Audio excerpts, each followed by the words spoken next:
Being a domestic worker is not just a job.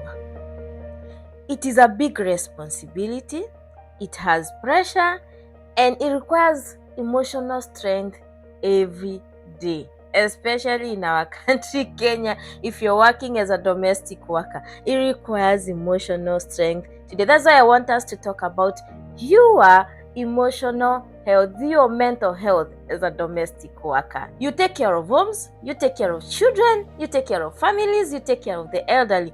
But my question is, who is taking care of you as a domestic worker?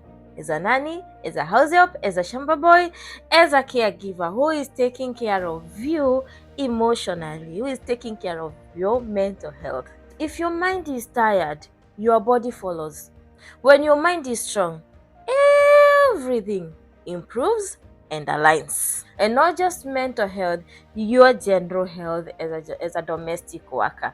Kwa sababu huwezi fanya kazi kama uko mgonjwa, huwezi fanya kazi kama akili yako unasikia iko na mawazo, you are not comfortable, you are not being treated well. And you know, there are those things that will contribute to your mental well-being as a domestic worker. So if it is not working for you mentally, you will not be able to work. Hautaweza kufanya kazi. Hapo ndipo unasikianga msichana chakula iliugua kwa sababu alikuwa na mawazo. I've experienced situations of girls who are suicidal 3 times this month. 3 times. Mmoja alienda kujirusha hapo kwa ghorofa ya Kahawa West, ya Kahawa Wendani kwa bridge.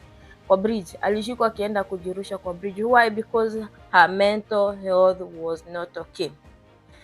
Set your emotional boundaries. Your job is to serve.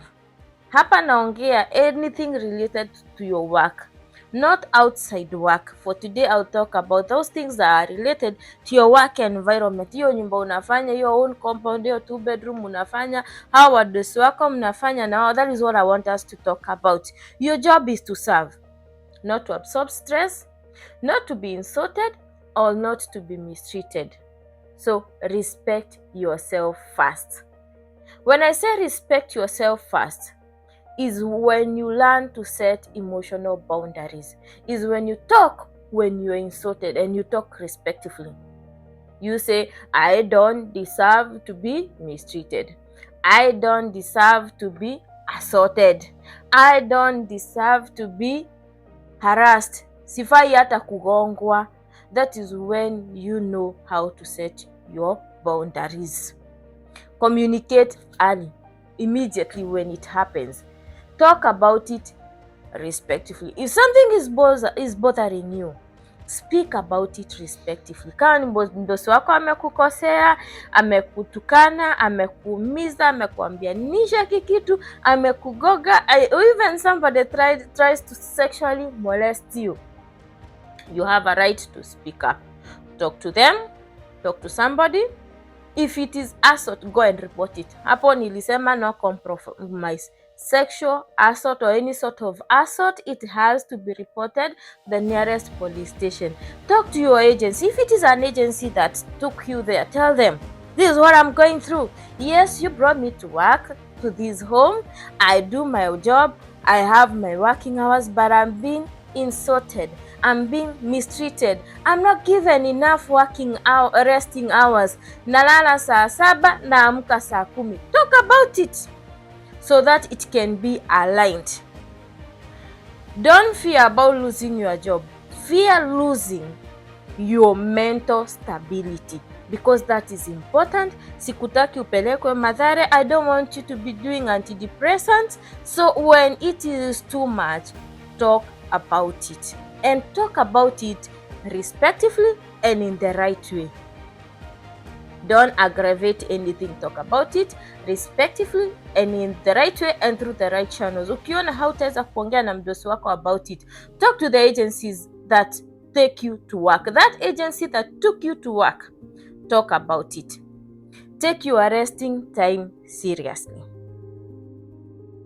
There is something called burnout. Domestic work burnout. Burnout is when you work without resting and not resting when you're supposed to rest. Because some of us domestic workers. Utafanya kazi, the family goes to sleep at around 9. Now that is where now you start doing other things. You're talking, you're all over social media the whole night. Unalala maybe 1 or 2, and by 4:30 you're supposed to be up, or even by 6 you're supposed to be up. So you're not getting enough 8 hours of resting in a day.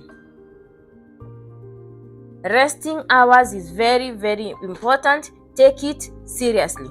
And I will always say, rest is not laziness, because I have bosses who call, oh, msichana wangu analala sana, tukilala saa 5, yeye analala saa 6 na haamki by 4. 8 enough hours of resting, kufunga macho na kulala. That is what you require. You deserve time to recharge.